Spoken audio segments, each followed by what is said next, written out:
नमस्कार। कहानी संसार में लीजिए सुनिए आधुनिक काल के प्रसिद्ध कवि और लेखक कुंवर नारायण की कहानी आकारों के आसपास। वाचन स्वर अनुराग चौधरी का है। इस कमरे की चार दीवारों से एक आंतरिकता बनती है जिसमें सुरक्षा है और आत्मीय स्वतंत्रता। चाहे बेसुध सोता रहूं, कोई नहीं जगाएगा। चाहे संघर्ष करूं इन दीवारों से या अपने से। हो सकता है कुछ टूटे, मुझ में या मुझसे।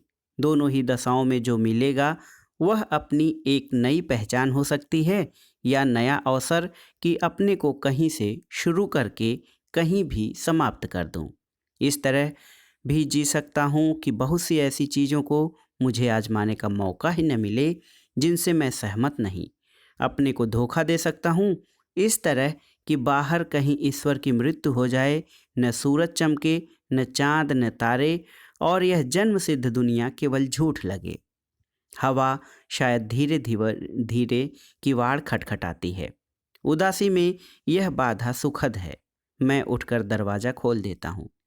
मैं अंदर आ सकती हूँ, और इसके पहले कि मैं कुछ कह सकूं, वह निसंकोच कमरे में घुसकर अपने लायक जगह ढूंढने लगती है। यहाँ वहाँ कहीं बीच में मैं पड़ जाता हूँ तो कभी बाल बिखेर देती है, कभी चूम लेती, कभी गुदगुदाकर स्वयं हंस पड़ती।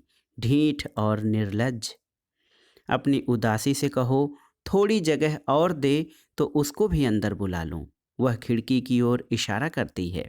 एक चमकता हुआ हंसमुख चेहरा खिड़की के शीशे से झांक रहा था। कोई शरारती बच्चा? नहीं, शायद थोड़ी सी रोशनी ढेर से अंधेरे में। कुछ उछलते हुए मैंने खिड़की भी खोल दी। वह कूद कर कमरे में आ गया, इतनी फुर्ती से मानो कमरे में ही था।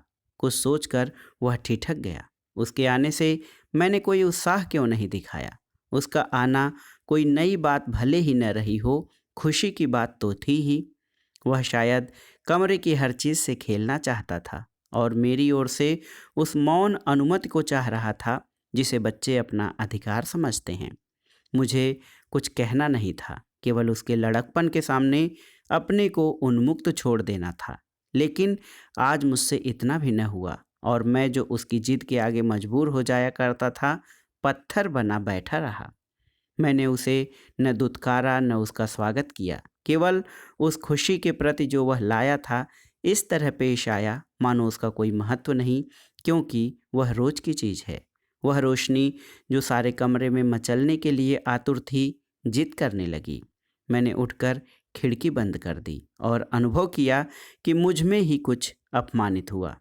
हवा ने शायद बुरा माना, क्योंकि वह चुपचाप दरवाजे उड़काकर बाहर चली गई। मैंने उस शांति को गनीमत समझा जो अक्सर मेरे और दूसरों के बीच संभव हो जाया करती है। और उसी रात एक अप्रत्याशित घटना घटी। पड़ोस में एक बच्चे की मृत्यु हो गई। मेरी उदासी अजीब सी व्यथा बन जाती है। वह कौन था? वही तो नहीं जो यहाँ था। मैं किस नाते उसे बार बार सोच रहा हूँ। वह यहाँ था बस इसी नाते। ये तस्वीरें जो बनाता हूँ मात्र रेखाएं और रंग, या वे स्वप्न जो बन जाते हैं एक दूसरे में घुले मिले आकार, वह कहती समझ में नहीं आते।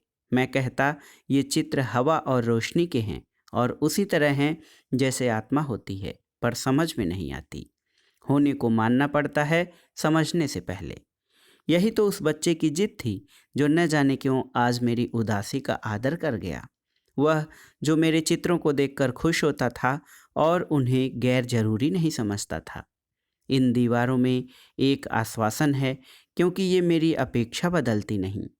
हवा और रोशनी जिनके आते ही कमरा बदल जाता है, बाहर रखे जा सकते हैं। मैं अपने को कहीं और से आरंभ कर ले सकता हूँ, और इस तरह की न प्यार करूँ, न शोक, न आशा। जिंदगी के मानी हैं बहुत सी चीज़ें, कोई एक चीज़ नहीं।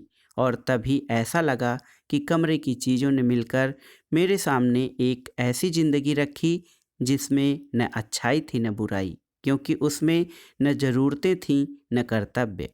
केवल एक ऐसा क्रम था जिसमें कहीं स्वयं को साबित करने की मजबूरी न थी। बाहर हवा चीखती चिल्लाती रही, जैसे उसका कोई मर गया हो। ये रास्ते कुरास्ते सर पर दौड़ती बचकानी ज़रूरतें जो अपने हाथ पांव तोड़कर बिलख रही हैं, क्यों मानूं कि इस तरह नहीं जीना है, नहीं जीना है। एक संघर्ष वह भी है जो अपनी ज़रूरतों से जीतने के लिए किया जाता है, लेकिन वह जो बाहर सिर पीट रही है केवल हवा है। मेरी बात न समझेगी, लेकिन मैं उसके नाते कुछ इस तरह जीवित हूँ कि मुझे उसकी बात समझनी पड़ेगी।